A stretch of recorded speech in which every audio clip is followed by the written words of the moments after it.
Well, let's get into it. So talk to me, Ash. Tell me a little bit about coming up, your backstory, where you from. Yeah, so I'm originally born in Tallahassee, Florida. Okay.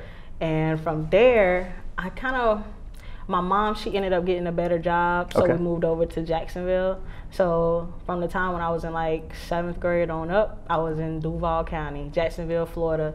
So what's Duval like? Duval. I keep everybody talking about Duval. Man, Duval must be special.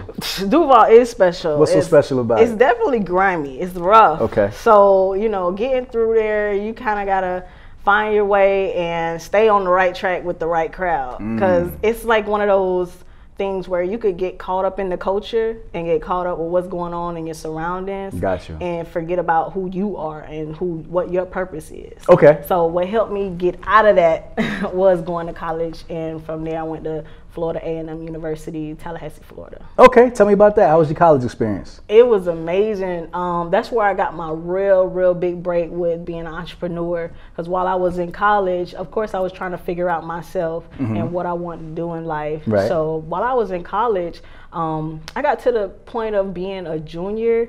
And from there, it was time to do those interviews. Right? Okay. Those interviews, I majored in business. So it was time to do those interviews with like PricewaterhouseCoopers, the big. So you get into accounting? I had a lot of accounting knowledge. Okay. So I thought to myself, why not, interview for one of those big 4 companies? Maybe I'll get chosen. Okay. Or, and also I wasn't limited to a target.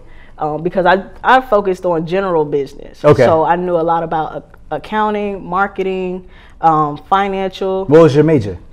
Business. Business in general. Okay, so you had a little bit of everything. Okay, all right. Yep, but during my major, I had to take like 12 accounting courses.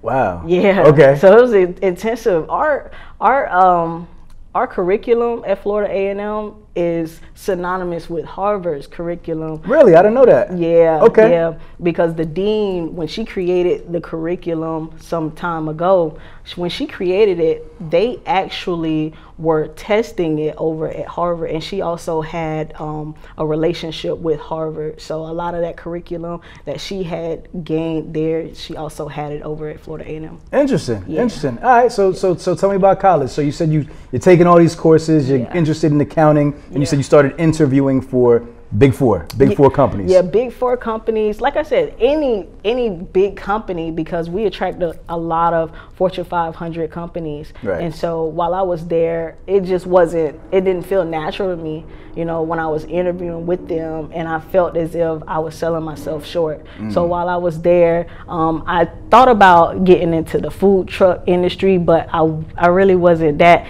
talented at cooking. Okay. What made you want to get into food trucks? What attracted you to that industry?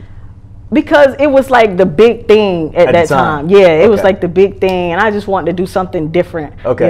So it was just starting up with getting to boom, but I wanted to take it a whole nother route. Gotcha. So what year is that? Let's put it in context. In context, this is about 2012. No, about 2010, 11. Okay, got you.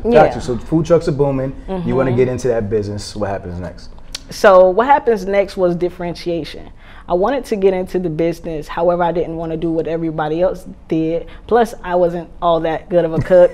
I was going to start with just hot dogs. Okay, all right. I was going to start with just hot dogs and make them creative. Right. So after I thought about it, it just wasn't resonating with me. So I love fashion. I always love jewelry, as you can see. I love jewelry. Bling, bling. So I decided to open up my own clothing store. Okay. So instead of using the food truck for food, I gutted out the food truck, redid the floors, redid the walls, and turned it completely into a fashion store. Oh, that's dope. Yeah. That's dope. So you basically just you had this accounting background, but you were like, that's not for me. So you wanted to follow more of an entrepreneurial path and just do something different. Yeah. All right, cool. So you gut out the food truck, what was supposed to be the food truck, and you make it a clothing store. What's the name of that line?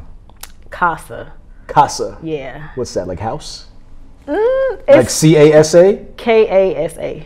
KA, what it mean? It meant keep addictive style alive. Interesting. Yeah. All right. Casa. Okay. Yeah. So it was more so embracing your true style and keeping it natural, keeping it fresh. Okay. So that's where I went with it, and I would just grab and source dope pieces from LA. Okay. So back then my mom lived in LA, and I went to stay with her for a spring break, and during that full spring break I just ventured out in LA and stumbled upon the fashion district. And so what was this? What type of clothes? Was it like streetwear or like more like chic stuff? Like what type of fashion? Yeah, I went more so down the urban wear / bohemian chic. Okay. Yeah. Okay. So that's a whole story, because I ended up getting rid of that line and just focusing solely on sunglasses and jewelry. Okay. Yeah. Okay. Got you. So how long do you sell the clothes for?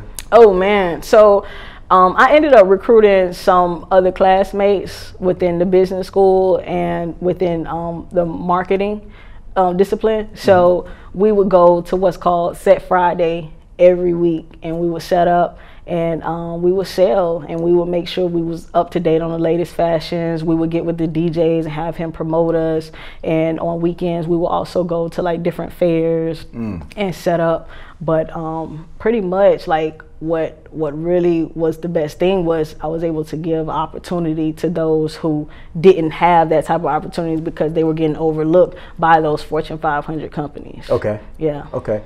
Got you. So after the clothing line, you said you narrowed your niche down to just glasses, right? How long did you do that? Yeah. So I did that all the way until I guess my second year out of college. Okay. Yeah. Okay. Was the clothing business profitable for you? Was it a good business model? Like, what'd you think about it? Like in hindsight, looking back. In hindsight, it was mostly profit. Okay. It was mostly profit because I was getting the shades for like maybe $1.50 each, okay, and then I could sell them for like $20, okay, $25, $10, right, whatever. So it was highly profitable, very. Dope. But it was just it got to the point where I wasn't in college anymore. So I after getting out of college, I kept it going for a couple of years, but I didn't keep up with the styles as much as I should, and it was very intensive with that. Okay. So that's when I ended up selling the business.